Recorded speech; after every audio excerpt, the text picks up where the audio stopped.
Today I'm going to talk about 7 differences between Europeans and North Americans. By North Americans I mean Canadians and Americans from the United States.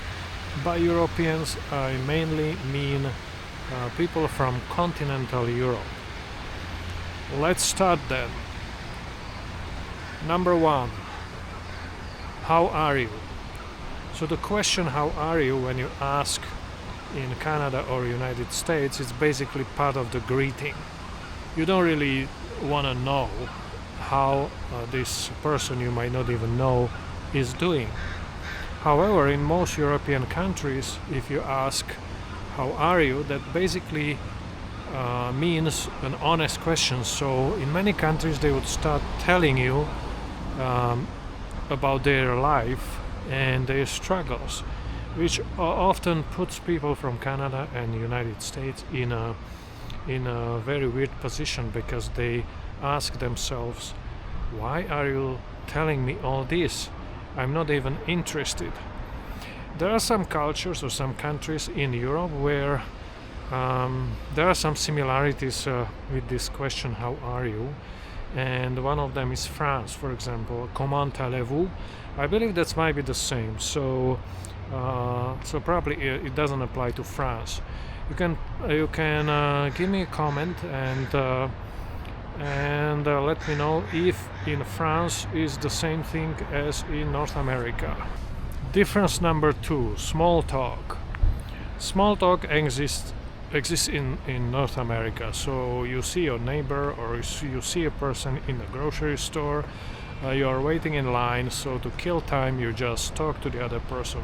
You start with how are you, and then you go to these prices nowadays are so high, blah blah blah, and you start chatting about it, and then you go your separate ways. This kind of talk doesn't really exist in most European countries, and question how are you with a small talk is kind of considered as fake and dishonest. So the people don't usually do that. If you try a small talk in Europe, you get a very strange look from people. They would most of the time they would answer really shortly and then mind their own business after that. They would think suspicious. There's something suspicious about you. Why are you asking this question? You don't know each other. So that's difference number 2: small talk. Oh, there's one more thing I wanted to mention regarding small talk. Small talk, I believe, might have been developed in North America in the past, when many new immigrants were coming to Canada and United States and needed to build their life, to build their contacts, to find a job. And how would you do that? You talk to strangers. So I believe that that's how it all started. Difference number 3: smiling. I noticed that especially in Canada, when you walk on the street and you look at the stranger, they would smile at you. They would give you a smile. I really like it because it can make your day. In most countries in Europe, it would be considered as dishonest. Why are you smiling at me? If I don't know you, or do you want something from me? Also, if it's a woman smiling at a man, the man might get a wrong idea about the smile. Especially in Central and Eastern European countries, people, if they don't know you, they don't really smile. So if you smile at them, you really confuse them. People in Central and Eastern Europe are sometimes considered as very serious because they don't smile.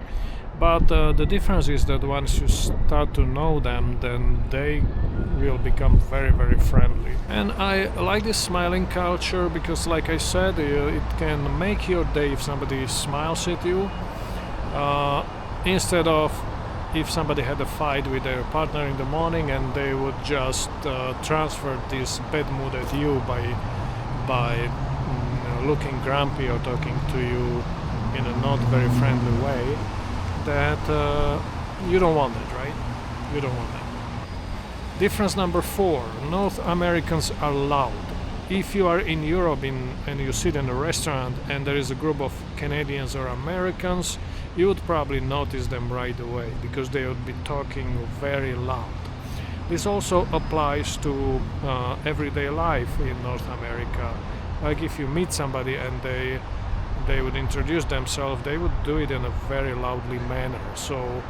And this loudly manner would basically should, I think, give you an impression that they are very competent. Once you start working with these people, sometimes you find out that's not the case at all, and they are as good of workers or as bad of workers in any other countries.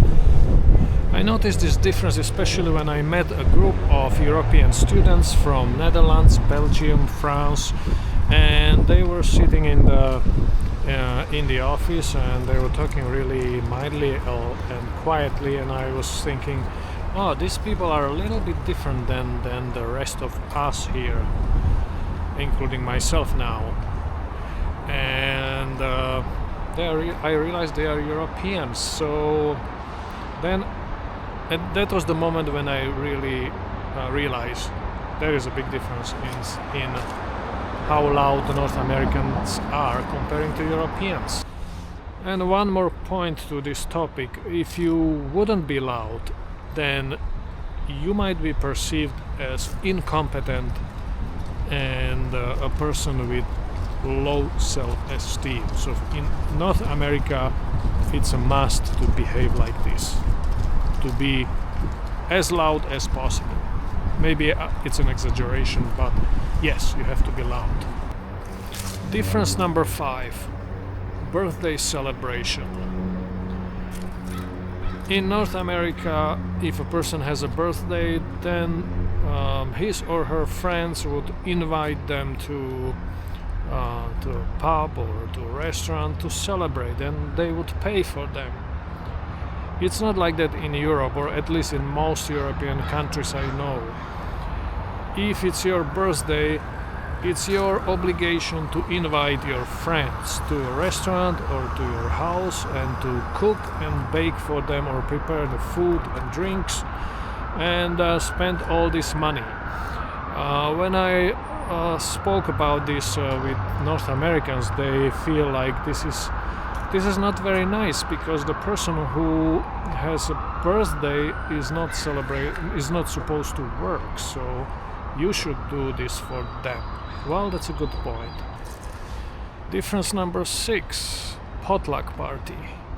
Potluck party exists in North America, and it's a really nice way of participating on the party. So instead of one person having all this burden, this is distributed among many people or all people who are participating. So everybody brings some food or drinks, and it's all shared. In Europe, or in most of the Europe I know, it doesn't work like that. Again, same as with a birthday celebration, one person who is a party organizer prepares everything. Although I experience similar type of parties in France where everybody participated. So maybe you can leave a comment below and let me know how this is in your country. Difference number 7: coffee culture. Coffee culture in Europe and in North America are very different. It's very different. Most of the time what I notice in North America, you grab a coffee to go and you drink it in paper cup or a plastic cup. You drink it in your car, you drink it in the subway or in public transportation. In Europe it's less common. In Europe you are supposed to enjoy the coffee, so you just buy the coffee and you sit in a restaurant or in a coffee shop and you drink it. And these coffee shops are usually built for that, so they are really nice. In North America, like the Starbucks styles coffee shops, basically many of them are not even that inviting, so, and there are not many tables to sit at. And also I noticed like many coffee shops, they don't really clean the tables that often, so sometimes you don't even want to sit there. While in Europe it's completely different. Also the quality of coffee, I believe the quality of coffee, for some reason, and I don't know why is that, the coffee in Europe is much better. It's much better quality and tastes much better.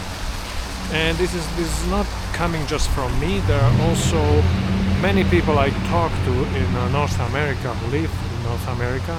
They say the same thing. They say if they go on vacation to any European country, they have very good experience with the coffee. They like their coffee much more. And I don't know what is the reason. So if you do, just leave a comment below and let me know that. So these were 7, I think, one of the major differences between North America and Europe. If you can think of any other differences, I would be very interested to know, so just leave a comment below.